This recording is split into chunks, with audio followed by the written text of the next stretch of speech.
Make every night a wonderful journey, no matter where you are.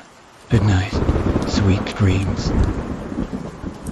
The first story, Why He Weeps. I'd heard stories of it. Retreat Road down in Cochrane, Alberta. They have a monastery there, robes and everything, but the real claim to fame is the massive statue of Christ being crucified in the woods. I've been there a few times, walked up the path with all the smaller statues beside the path.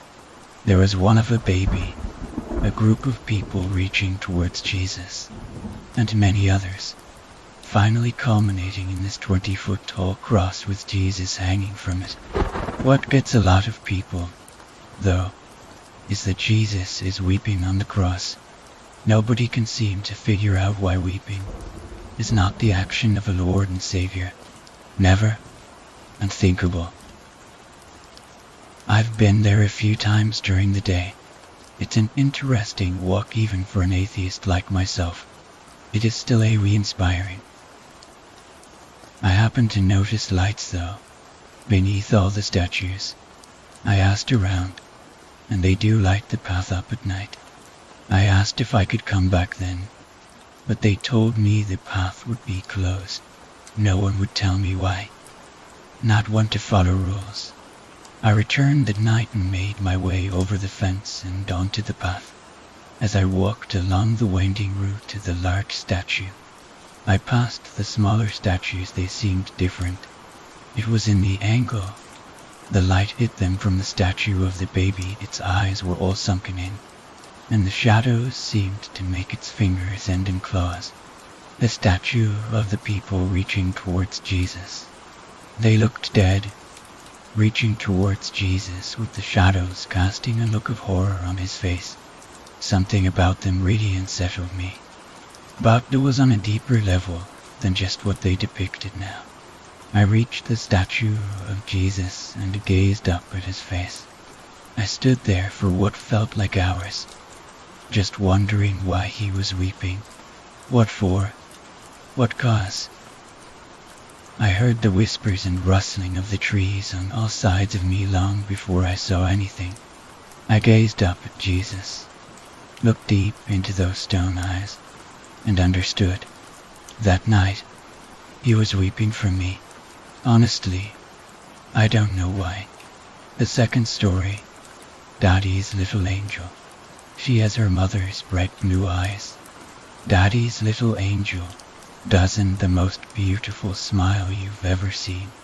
She could melt an iceberg. She could. Everyone that knows her just loves her to death. And I'm so proud to call myself her father. She, as a gift from above. I know it, which is why I must protect her no matter what the cost. Some people just don't understand. It all started a couple of weeks ago. Some nasty little girl was teasing Katie, my little angel, and she just wouldn't leave her alone. She was saying nasty things, saying how poor. She wasn't saying she was dirty and such. She just had the filthiest mouth. Little girl shouldn't be so nasty. While she followed Katie home that day, throwing dirt at her to take a bath in it, while my Katie showed her what's what. Yes, she did. And Daddy couldn't be more proud. I don't think anyone should hurt a child, even if they don't mean it. Don't get me wrong. But Katie never did anything to anyone, and I love her to death. You've got to understand. I was only being a loving father when I hit the body. You see, we live in a very rural area, and that nasty mouth little girl clearly had no business following my Katie in the first place. But I know no one would understand. And I just can't let anything happen to my little angel. Of course, that's when my wife came home and saw that our little girl had a few bruises. Can you believe she actually glared at me, as if I'd ever so much as think of hurting my little angel? Of course I was upset, but the sweetheart that she is, Katie set her on track sure enough. She told her how the filthy little girl harassed her and wouldn't leave her be. And I tell you, That lit my wife right up. She was so angry. I had to restrain her. She was gonna call her parents then and there. It was 9 in the evening. Well, I finally talked her down, even though she was furious with me that I hadn't handled it sooner. Of course, by then she just didn't trust me to settle it no matter what I told her. I said I'd do it first thing after work the next day, but no. She insisted she'd call them herself the next day. Even Katie pleaded with her not to call her parents. She said she'd be so embarrassed at school if everyone found out she'd run home and told Mommy. Of course, we both knew we couldn't explain that the filthy little girl had gone missing after their little scuffle. Now could we? I mean, she's my wife and I loved her, but she just wouldn't understand. But she just sent Katie straight up to bed and wouldn't hear another word from me on the matter. Her mind was made up, and she's a very headstrong woman. It's part of her charm. You see, so there's no arguing with her once she's made up her mind on a matter. Well, after that I went to tuck the little angel in and read her a bedtime story, and she begged me not to let Mommy or the filthy girl's parents. But I told her how persistent Mommy is, and that she wouldn't listen to me. Of course, that didn't sit well with Katie at all. She knew that Mommy wouldn't understand, and neither would her schoolmate's Mommy. No, especially not her. I told Katie I would think of something, and I promised that I wouldn't let anything happen to her. But Daddy's little angel is clever. Daddy's little angel already had her mind made up. I should have understood. The next day I came home to see my wife lying at the bottom of the stairs in a crumpled, bloody heap. There was so much blood, and it had long since dried into the carpet when I got home. She had never made it to work that morning. The official story was that she had taken a nasty fall down the stairs and cracked her head open like an egg on her tumble. But as I look into Katie's eyes, so empty, so emotional, says, No. Daddy's little angel did not hurt anyone that didn't try to hurt her first. She's special. Anyhow, there was a funeral and the whole family showed up. Katie couldn't have been more bored. She just sat there staring into nothingness as the eulogy was given. When it came time to view the corpse, she barely gave it a glance. I like to think she's coping with the loss her own way.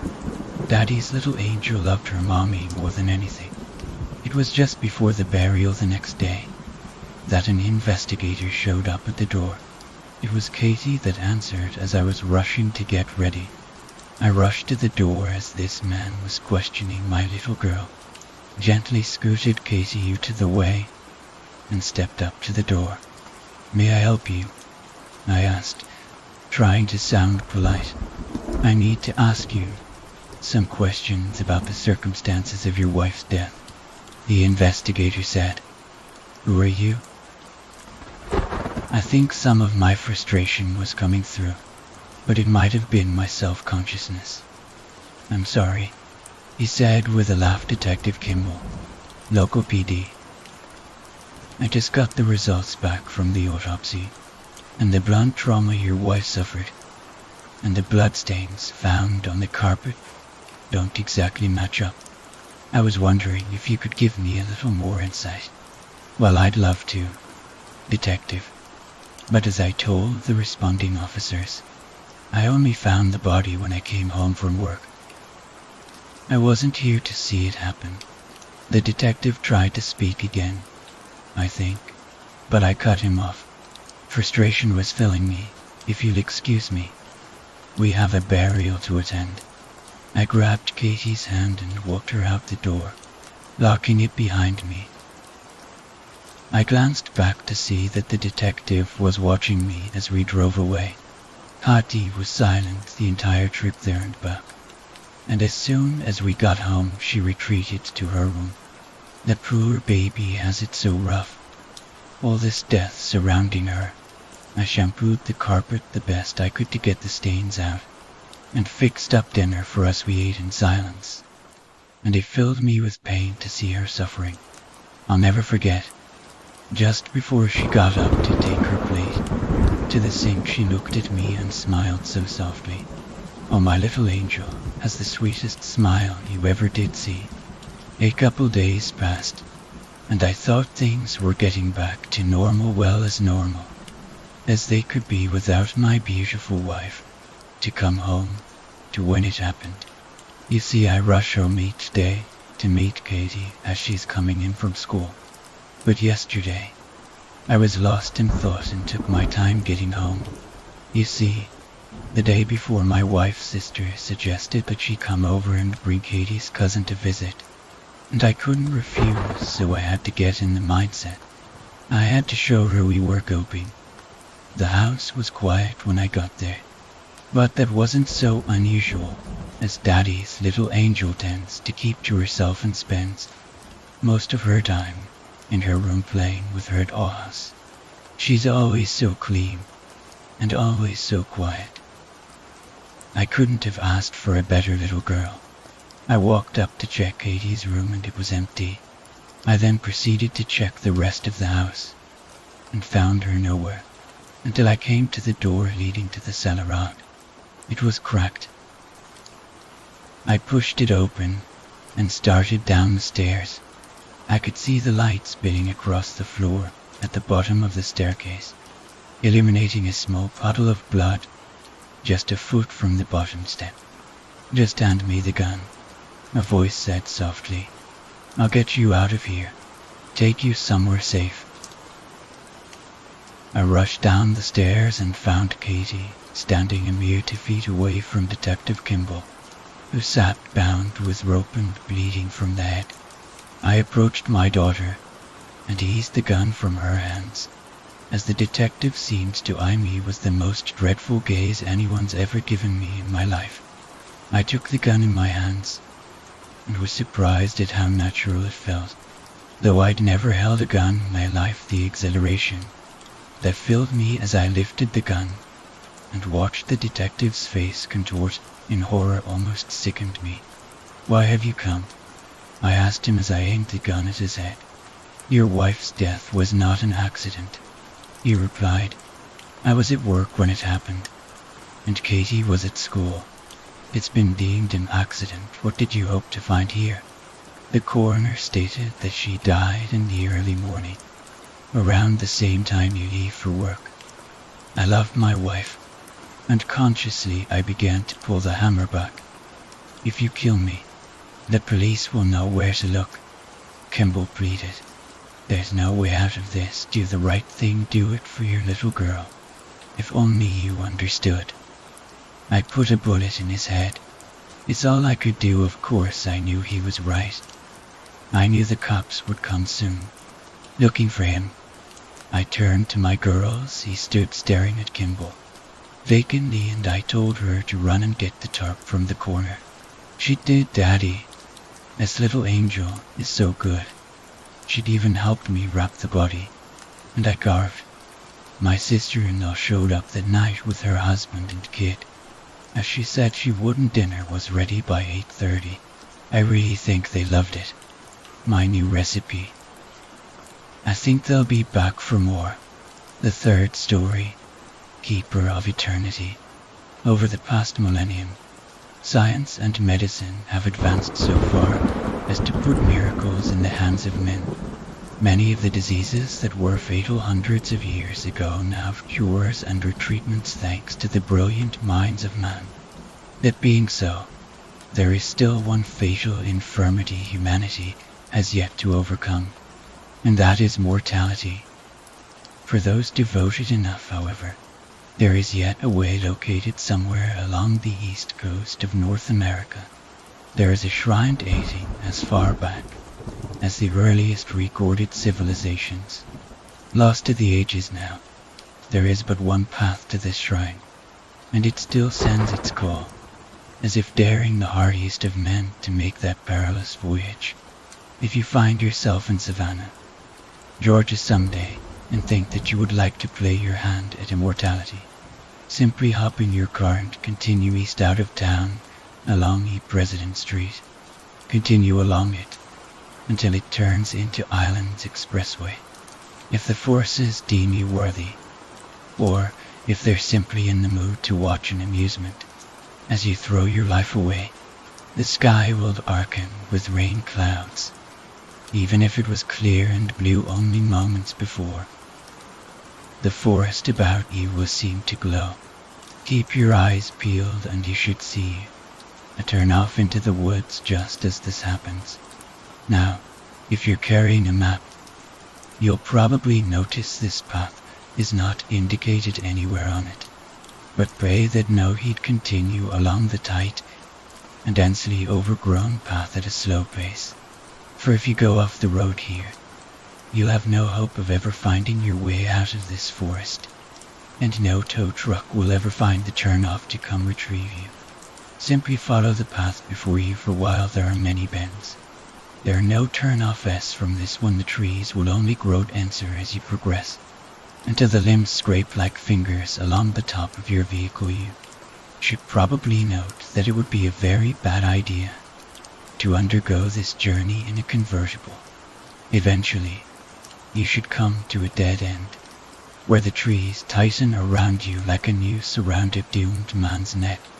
If you have a GPS system in your car, it will proclaim that you're about 15 miles into the Atlantic Ocean. Do not attempt to reverse at this point, for you will find that the path is no longer there.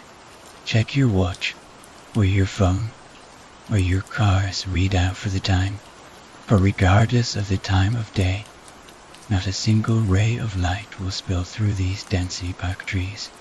Do not open your door and do not turn off your headlights. If you let down your guard in this forest at night, you're as good as dead. If you were wise enough to start this trip early enough, and it's still light out, you may exit the car at this point. You'll notice the trees around you leaning in your direction, as if peering down at you curiously. In a loud, assertive voice proclaim, I am here to claim my fate, and none here shall stand in my way. You'll hear a sound behind you.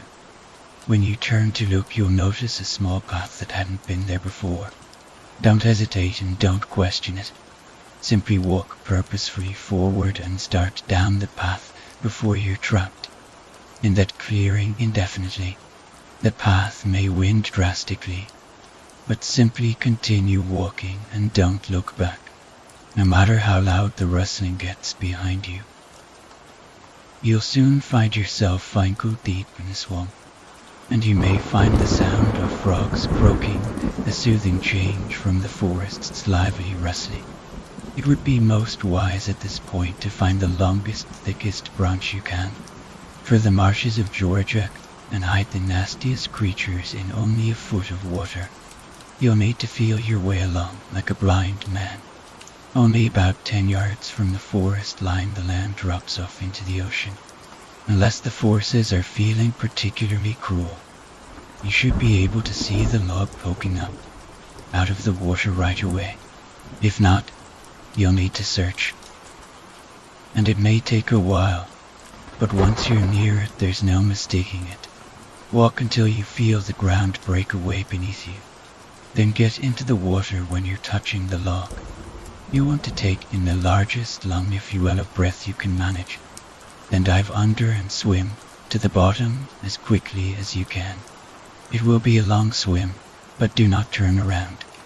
Even if you think you're about to faint, swim as fast as you can and keep going down, keeping a hand on the log until you come out the other side.